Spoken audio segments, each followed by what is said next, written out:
ওয়া বারাকাতুহু। ওয়ালাইকুম আসসালাম ওয়া রাহমাতুল্লাহি ওয়া বারাকাতুহু।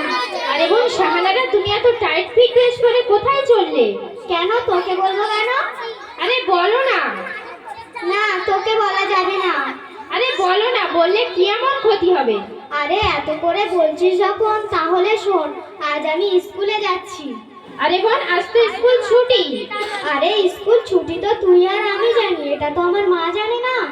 নিশ্চয়ই তুমি স্কুলের নাম করে কোথাও যাচ্ছ, বলো। না তেমন না, প্লিজ তুই মাকে বলিস না, দরকার হয় তুই যা চাইবি তাই দেবো। আরে কিছুই চাইবো না, কোথায় যাচ্ছ সেটা তো বলো। শোন, কাউকে বলিস না, আজ আমি আমার বন্ধুদের সাথে পার্কে বেড়াতে যাচ্ছি। আর হ্যাঁ, ফিরতে একটু সন্ধ্যা হয়ে যাবে, তুই মাকে বলিস না। ও বুঝেছি, তাই তো বলি বোন এত লুকিয়ে লুকিয়ে কোথায় ফোন করেছি। বোনছি, তুমি এ কি করেছো? তুমি জানো না এটা আমাদের মুসলমানদের জন্য হারাম গুনাহের কাজ। এর জন্য পরকালে কঠিন শাস্তি আছে। আরে আমি তো আমার বন্ধুদের সাথে বেড়াতে যাচ্ছি, আমি কি কিছু করছি নাকি? আরে বোন, তুমি একজন মুসলমান ঘরের মেয়ে হয়ে তোমার আবার বন্ধু কিসের? আর তুমি জানো না কোনো একজন গায়ের মহরম মেয়ে হয়ে একজন গায়ের মহরম ছেলের সাথে বিনা প্রয়োজনে কথা বলা হারাম, ঘুরতে যাওয়া তো দূরের কথা।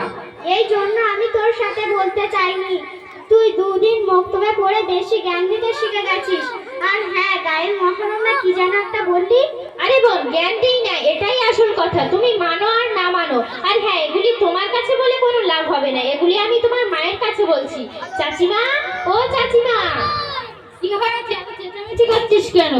চাচিমা, তোমার মেয়ে শাহানারা কোথায় গিয়েছে? স্কুলে গিয়েছে। চাচিমা, আজ তো স্কুল ছুটি।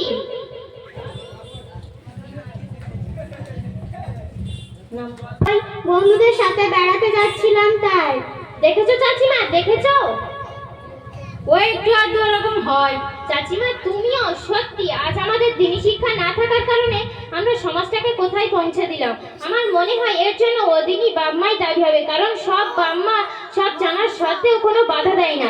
তাই সমস্ত বাপ-মাকে আমাদের মক্তব থেকে একান্ত অনুরোধ, আপনারা আপনাদের সন্তানকে আমাদের মক্তবে ভর্তি করান। আসসালামু আলাইকুম ওয়া রাহমাতুল্লাহি ওয়া বারাকাতুহু। আমার নাম মোসাম্মদ সুহানা মোল্লা। আমার সহপাঠীর নাম মোসাম্মদ শাহানারা মোল্লা ও নার্গিস।